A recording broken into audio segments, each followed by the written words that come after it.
സർവദയാലുവായ യേശു കർത്താവിന്റെ നാമത്തിന് മഹത്വമുണ്ടാകട്ടെ. ഇന്ന് 153 ദിവസം.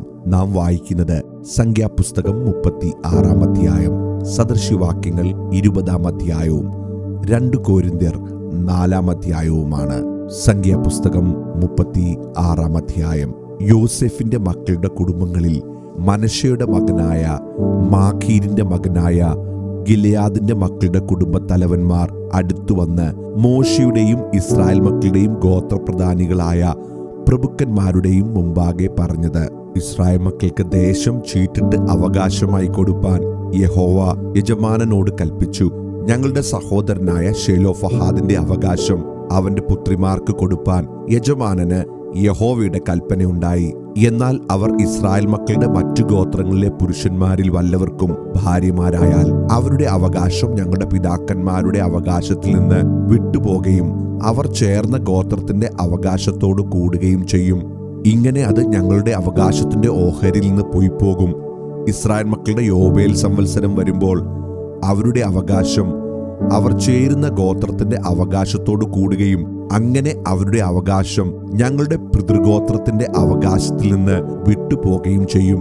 അപ്പോൾ മോശ യഹോവയുടെ വചനപ്രകാരം ഇസ്രായേൽ മക്കളോട് കൽപ്പിച്ചത്: യോസേഫിന്റെ പുത്രന്മാരുടെ ഗോത്രം പറഞ്ഞത് ശരി തന്നെ. യഹോവ ശെലോഫഹാദിന്റെ പുത്രിമാരെക്കുറിച്ച് കൽപ്പിക്കുന്ന കാര്യമെന്തെന്നാൽ, അവർ തങ്ങൾക്ക് ബോധിച്ചവർക്ക് ഭാര്യമാരായിരിക്കട്ടെ, എങ്കിലും തങ്ങളുടെ പിതൃഗോത്രത്തിലെ കുടുംബത്തിലുള്ളവർക്ക് മാത്രമേ ആകാവൂ. ഇസ്രായേൽ മക്കളുടെ അവകാശം ഒരു ഗോത്രത്തിൽ നിന്ന് മറ്റൊരു ഗോത്രത്തിലേക്ക് മാറരുത്. ഇസ്രായേൽ മക്കളിൽ ഓരോരുത്തൻ താന്താന്റെ പിതൃഗോത്രത്തിന്റെ അവകാശത്തോട് ചേർന്നിരിക്കണം. ഇസ്രായേൽ മക്കൾ ഓരോരുത്തൻ താന്താന്റെ പിതാക്കന്മാരുടെ അവകാശം കൈവശമാക്കേണ്ടതിന് ഇസ്രായേൽ മക്കളുടെ യാതൊരു ഗോത്രത്തിലും അവകാശം ലഭിക്കുന്ന ഏതു കന്യകയും തന്റെ പിതൃഗോത്രത്തിലെ ഒരു കുടുംബത്തിൽ ഒരുത്തന് ഭാര്യയാകണം. അങ്ങനെ അവകാശം ഒരു ഗോത്രത്തിൽ നിന്ന് മറ്റൊരു ഗോത്രത്തിലേക്ക് മാറാതെ ഇസ്രായേൽ മക്കളുടെ ഗോത്രങ്ങളിൽ ഓരോരുത്തൻ താന്താന്റെ അവകാശത്തോട് ചേർന്നിരിക്കണം. യഹോവ മോശയോട് കൽപ്പിച്ചതുപോലെ ശെലോഫഹാദിന്റെ പുത്രിമാർ ചെയ്തു. ശെലോഫഹാദിന്റെ പുത്രിമാരായ മഹ്ള, തിർസ, ഹൊഗ്ല, മിൽക്ക, നോവ എന്നിവർ തങ്ങളുടെ അപ്പന്റെ സഹോദരന്മാരുടെ പുത്രന്മാർക്ക് ഭാര്യമാരായി. യോസേഫിന്റെ മകനായ മനശ്ശയുടെ പുത്രന്മാരുടെ കുടുംബങ്ങളിൽ അവർ ഭാര്യമാരാകുകയും അവരുടെ അവകാശം അവരുടെ പിതൃകുടുംബത്തിന്റെ ഗോത്രത്തിൽ തന്നെ ഇരിക്കുകയും ചെയ്തു. യെരിഹോവിനെതിരെ യോർദാൻ അരികെ മോവാബ് സമഭൂമിയിൽ വെച്ച് യഹോവ മോശ മുഖാന്തരം ഇസ്രായേൽ മക്കളോട് കൽപ്പിച്ച കൽപ്പനകളും വിധികളും ഇവ തന്നെ. സദൃശവാക്യങ്ങൾ 20 അധ്യായം. വീഞ്ഞു പരിഹാസിയും മദ്യം കലഹക്കാരനുമാകുന്നു, അതിനാൽ ചാഞ്ചാടി നടക്കുന്ന ആരും ജ്ഞാനിയാകയില്ല. രാജാവിന്റെ ഭീഷണം സിംഹഗർജനം പോലെ. അവനെ കോപിപ്പിക്കുന്നവർ തന്റെ പ്രാണനോട് ദ്രോഹം ചെയ്യുന്നു. വ്യവഹാരം ഒഴിഞ്ഞിരിക്കുന്നത് പുരുഷന് മാനം, എന്നാൽ ഏതു ഭോഷനും ശണ്ട കൂടും. മടിയൻ ശീതം നിമിത്തം ഉഴുതാതിരിക്കുന്നു, കൊയ്ത്തുകാലത്ത് അവനിരക്കും ഒന്നും കിട്ടുകയുമില്ല.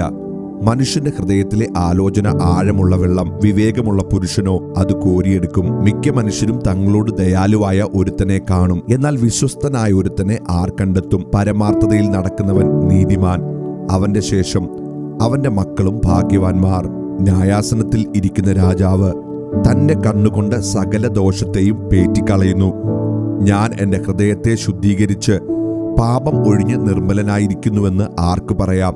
2 തരം തൂക്കവും 2 തരവും അളവും, രണ്ടും ഒരുപോലെ യഹോവയ്ക്ക് വെറുപ്പ്. ബാല്യത്തിലെ ക്രിയകളാൽ തന്നെ ഒരുത്തന്റെ പ്രവൃത്തി വെടുപ്പും നേരുമുള്ളതാകുമോ എന്ന് അറിയാം. കേൾക്കുന്ന ചെവി, കാണുന്ന കണ്ണ്, ഇവ രണ്ടും യഹോവ ഉണ്ടാക്കി. ദരിദ്രനാകാതിരിക്കേണ്ടതിന് നിദ്രാപ്രിയനാകരുത്. നീ കണ്ണ് തുറക്ക, നിനക്ക് വേണ്ടുവോളം ആഹാരമുണ്ടാകും. വിലയ്ക്ക് വാങ്ങുന്നവൻ ചീത്ത ചീത്ത എന്ന് പറയുന്നു, വാങ്ങി തന്റെ വഴിക്ക് പോകുമ്പോഴോ അവൻ പ്രശംസിക്കുന്നു. പൊന്നും അനവധി മുത്തുകളും ഉണ്ടല്ലോ, പരിജ്ഞാനമുള്ള അധരങ്ങളോ വിലയേറിയ ആഭരണം. അന്യനു വേണ്ടി ജാമ്യം നിൽക്കുന്നവന്റെ വസ്ത്രം എടുത്തുകൊള്ളുക. അന്യജാതിക്കാരനു വേണ്ടി ഉത്തരവാദി ആകുന്നവനോട് പണയം വാങ്ങുക. വ്യാജത്താൽ നേടിയ ആഹാരം മനുഷ്യന് മധുരം, പിന്നത്തേതിലോ അവന്റെ വായിൽ ചരൽ നിറയും. ഉദ്ദേശങ്ങൾ ആലോചന കൊണ്ട് സാധിക്കുന്നു, ആകയാൽ ഭരണസാമർത്ഥ്യത്തോടെ യുദ്ധം ചെയ്യുക. നുണയനായി നടക്കുന്നവൻ രഹസ്യം വെളിപ്പെടുത്തുന്നു, ആകയാൽ വിടുവായനോട് ഇടപെടരുത്.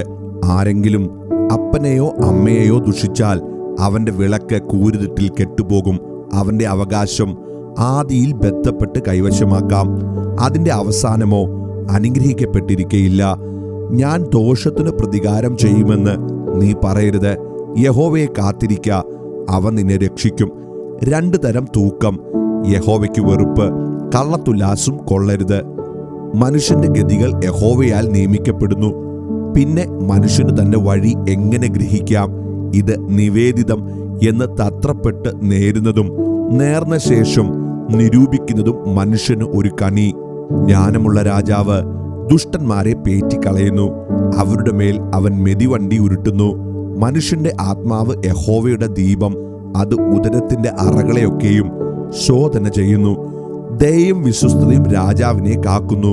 ദയ കൊണ്ട് അവൻ തന്റെ സിംഹാസനത്തെ ഉറപ്പിക്കുന്നു. യൗവനക്കാരുടെ ശക്തി അവരുടെ പ്രശംസ, വൃദ്ധന്മാരുടെ നര അവരുടെ ഭൂഷണം. ഉദരത്തിന്റെ അറകളിലേക്ക് ചെല്ലുന്ന തല്ലും പൊട്ടിപ്പോകത്തക്ക അടിയും ദോഷത്തെ അടിച്ചു വാരിക്കളയുന്നു.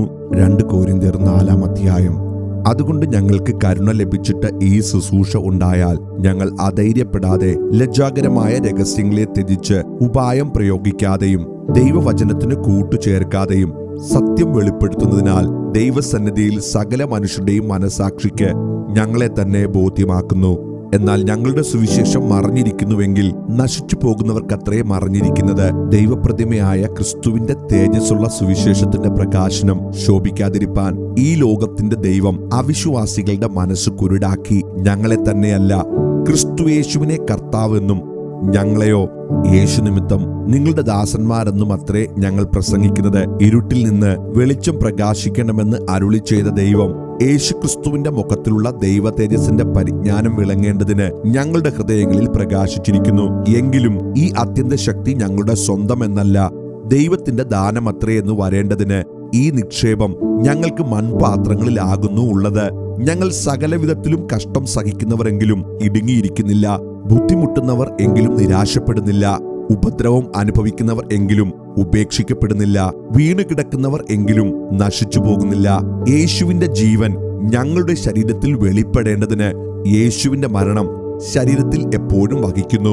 ഞങ്ങളുടെ മർത്യ ശരീരത്തിൽ യേശുവിന്റെ ജീവൻ വെളിപ്പെടേണ്ടതിന് ജീവിച്ചിരിക്കുന്ന ഞങ്ങൾ എല്ലായ്പ്പോഴും യേശു നിമിത്തം മരണത്തിൽ ഏൽപ്പിക്കപ്പെടുന്നു. അങ്ങനെ ഞങ്ങളിൽ മരണവും നിങ്ങളിൽ ജീവനും വ്യാപരിക്കുന്നു. ഞാൻ വിശ്വസിച്ചു, അതുകൊണ്ട് ഞാൻ സംസാരിച്ചു എന്ന് എഴുതിയിരിക്കുന്നത് പോലെ വിശ്വാസത്തിന്റെ അതേ ആത്മാവ് ഞങ്ങൾക്കുള്ളതിനാൽ ഞങ്ങളും വിശ്വസിക്കുന്നു, അതുകൊണ്ട് സംസാരിക്കുന്നു. കർത്താവായ യേശുവിനെ ഉയർപ്പിച്ചവൻ ഞങ്ങളെയും യേശുവോട് കൂടെ ഉയർപ്പിച്ച് നിങ്ങളോടുകൂടെ തിരുസന്നിധിയിൽ നിർത്തും എന്ന് ഞങ്ങൾ അറിയുന്നു. കൃപ പലരിലും പെരുകി ദൈവത്തിന്റെ മഹിമയ്ക്കായി സ്തോത്രം വർദ്ധിപ്പിക്കേണ്ടതിന് സകലവും നിങ്ങൾ നിമിത്തമല്ലോ ആകുന്നു. അതുകൊണ്ട് ഞങ്ങൾ അധൈര്യപ്പെടാതെ ഞങ്ങളുടെ പുറമെയുള്ള മനുഷ്യൻ ക്ഷയിച്ചു പോകുന്നുവെങ്കിലും ഞങ്ങളുടെ അകമേയുള്ളവൻ നാൾക്ക് നാൾ പുതുക്കം പ്രാപിക്കുന്നു. നൊടി നേരത്തേക്കുള്ള ഞങ്ങളുടെ ലഘുവായ കഷ്ടം അത്യന്തം അനവധി തേജസ്സിന്റെ നിത്യഘനം ഞങ്ങൾക്ക് കിട്ടുവാൻ ഹേതുവാകുന്നു. കാണുന്നതിനെയല്ല, കാണാത്തതിനെ അത്രേ ഞങ്ങൾ നോക്കിക്കൊണ്ടിരിക്കുന്നത്. കാണുന്നത് താൽക്കാലികം, കാണാത്തതോ നിത്യം.